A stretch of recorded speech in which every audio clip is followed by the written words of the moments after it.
Itulah bunyi nadi mak saya. Ini Allahumma salli Muhammad. Impian yang saya sendiri pun tak pernah terfikir untuk buat untuk ibu ayah saya. Bila saya cakap pasal masa ni, mak ayah kita tak boleh tunggu kita. Sebenarnya daripada saya umur 6 tahun pun saya dah tak boleh.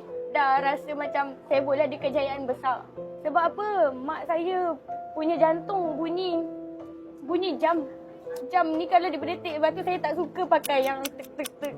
Itulah bunyi nadi mak saya. Setiap kali lepas balik menyaga. So saya kata, saya tak perlu tunggu umur saya 20 ke. Jadi sebab itulah saya pilih sebelum 30. Itulah jawapan yang terbesar lah. Perempuan, ini bukannya kisah bersamamu. Tapi ini adalah realitinya anak muda kena tahu. Kalau kita sekarang, kita compete, boleh enjoy. Banyak lagi journey kehidupan yang kita kena tempuh. Jadi, kalau kita ada dream yang besar, apa saja yang ada, cabaran ke, anggap je cabaran tu adalah peluang.